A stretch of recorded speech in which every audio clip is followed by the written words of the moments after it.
Hey everyone, and welcome to another deep dive. Today we're going to be tackling something a little different. Yeah, this one's pretty profound. We're diving headfirst into a sacred Buddhist text, the Heart Sutra. And it's a wild ride. So get ready to explore some seriously big questions about, well, the nature of reality. No biggie. But that's what's so cool about the Heart Sutra, right? It's this incredibly dense text, but also super short. Yeah, it's like a greatest hits of Buddhist thought, all packed into a few paragraphs. It's proof that sometimes the most powerful ideas are the ones that get straight to the point. 100%. Okay, so imagine this. The scene is set.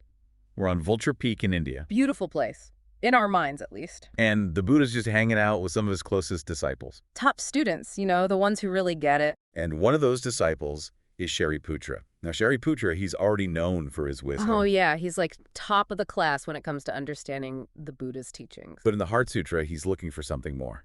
He's like, okay, I get the basics. Now, how do I take it to that next level? Well, how do I really embody this wisdom? Exactly. And that's where his question comes in. He asks Avalokiteshvara, who you might know as Kuan Yin. The bodhisattva of compassion. So we know we're about to get an answer rooted in, deep empathy and understanding. Exactly. And the question, it's a big one. Basically, Shariputra asks, how should a bodhisattva practice the profound Prajnaparamita? Okay, so first things first. Prajnaparamita. It's a mouthful, right? It's a serious word. Yeah. Like, I had to practice saying that a few times. What does it even mean? It's often translated as the perfection of wisdom. Okay, but we're not just talking about, book smarts here. No, not at all. It's about this deep, direct experience of reality. Seeing things as they truly are. So it's less about what you think you know and more about, a fundamental shift in how you see the world. Exactly. And Shariputra, wise as he is, he's recognizing that even he has more to learn, more to experience on this path. He's humble like that. Definitely. What? He's basically saying, I'm ready to dive deeper. Teach me, master. And luckily for Shariputra and for us, Avalokiteshvara is ready to deliver. Oh, yeah. And the answer is a game changer. It all centers around understanding this core Buddhist concept, the 5 skandhas. 5 skandhas, 5 what now? I know, it sounds kind of intimidating, right? But stick with me. Basically, the 5 skandhas are the components that make up our experience of self. Our sense of self. Okay, so everything we think of as me. Exactly. Yeah. It's often translated as form, feeling, perception, mental formations, and consciousness. All right, so break that down for me. What does that actually mean? So form, that's the most obvious one, right? Your physical body, your senses. Makes sense. Then you have feelings so pleasant, unpleasant, neutral, all those emotions we experience. Gotcha. Perception is how we take in information through our senses and make sense of the world. Like recognizing a tree or a table or a podcast microphone. Exactly. Mental formations, those are all the thoughts, ideas, beliefs kind of swirling around in our minds. Okay, I feel like I have a lot of those. Same here, same here. And lastly, you have consciousness. That's your awareness itself, the ability to experience anything at all. It's like the thing that's aware of all the other things. Precisely. Okay, so these 5 skandhas form feeling, perception, mental formations, consciousness. They're all part of how we experience being us. Exactly. They make up our subjective experience of reality. Okay, I'm following so far. But I have a feeling this is where things start to get really interesting, right? Because the Heart Sutra's big reveal is that all of these skandhas, all these things we think of as making up me, they're actually Empty. empty. That's the word that tends to throw people off. Yeah, because when I hear empty, I usually think, non-existent, like poof, gone. Right. But in Buddhism, emptiness doesn't mean things don't exist at all. It's more nuanced than that. So if our bodies and emotions and thoughts aren't really solid and separate in the way we usually think, then what are they? That, my friend, is the million-dollar question. And luckily, the Heart Sutra has some answers. All right, so empty doesn't mean non-existent. Got it. But I got to say, I'm still kind of struggling to wrap my head around it. Yeah. If these things, our experiences, even our bodies, they're empty, then what does that actually mean? What are we left with? Yeah, it's a real head-scratcher, right? It's like trying to grab onto smoke. But maybe an analogy can help. Hit me with it. Okay, so imagine a house. You walk in, you see the rooms, the kitchen, the living room, bedrooms, all that.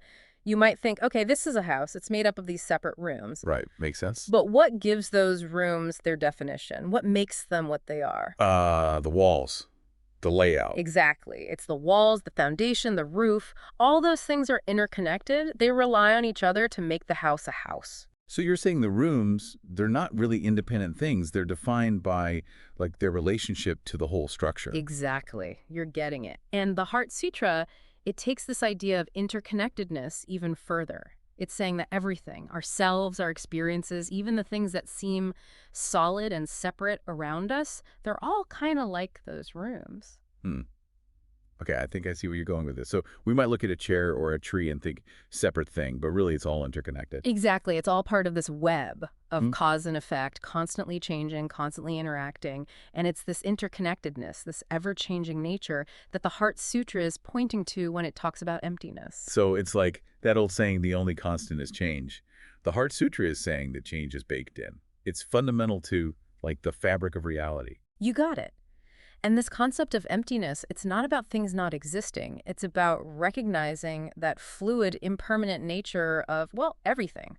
And that's a really key idea to grasp if we want to understand what the Heart Sutra is trying to tell us. Okay, I'm starting to get a little bit of a clearer picture here. Mhm. But how does this understanding of emptiness, this shift in perspective, how does it actually show up in our lives? What does it mean to really, like, live with this idea of form is emptiness, emptiness is form? Ah, the million-dollar question. Well, for one thing, it challenges us to rethink our attachment to fixed ideas, to permanence, to this idea of a separate self. So no more agonizing over finding the perfect pair of shoes, because nothing lasts forever. Haha. I mean, if you can let go of that attachment, more power to you, right? But yeah, the Heart Sutra reminds us that there's no birth and no cessation, no impurity and no purity, no increase and no decrease. Whoa, that's a lot to unpack. But are you saying that all those dualities, like good and bad, right and wrong, even life and death, the Heart Sutra wants us to see beyond those categories? That's the heart of it. It's about recognizing that those categories, they're useful sometimes, but they're not the full picture. And clinging to them too tightly, well, it can create a lot of suffering. Because we're always striving for something that doesn't actually exist in that fixed, permanent way. Exactly. And that's where the true freedom lies, in letting go of those rigid ideas about how things should be and embracing the flow of change. This is seriously making me rethink, like, my whole outlook on life. But I got to ask, if nothing is permanent, if everything is always in flux, does that mean that, like, striving for anything is kind of pointless?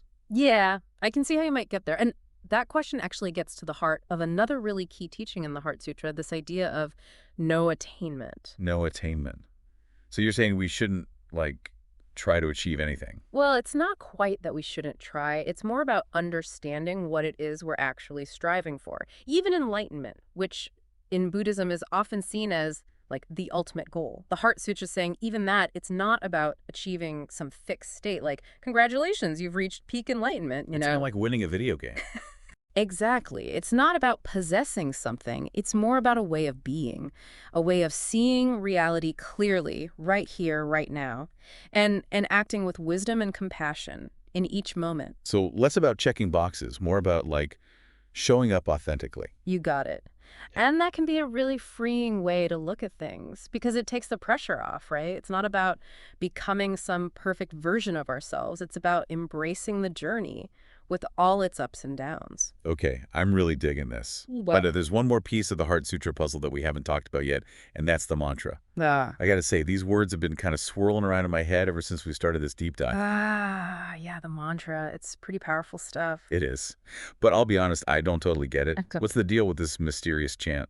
Well, you're not alone there. Even scholars debate the exact translation, but essentially you can think of it as like a sonic expression of this wisdom of emptiness that we've been talking about. So it's like these sounds themselves hold a certain power. Exactly. It's like a shortcut. You don't need to be a Buddhist scholar to tap into the essence of what it's pointing to. Just listening to the mantra can create a shift in your awareness. Which makes sense because even though I don't fully grasp, like, the literal meaning of every word, just hearing those sounds, it kind of makes me feel something, like I'm tapping into something bigger than myself. That's the beauty of it. It's a direct experience. It transcends the intellectual understanding. It goes straight to the heart. I love that. Okay, so to bring it all home, what we've learned today is that this ancient text, the Heart Sutra, it's offering us a radically different way of looking at, well, pretty much everything. It's challenging us to let go of those rigid categories we cling to and embrace this fluid, interconnected, ever-changing nature of reality. It's a big ask. It is, but it's also incredibly liberating when we start to really get it. And maybe just maybe, it can help us find a little more peace and freedom right here, right now, in the midst of all this beautiful chaos we call life. So that's it for today's deep dive into the Heart Sutra. Until next time, keep exploring, keep asking those big questions, and most importantly, be kind to yourselves and each other.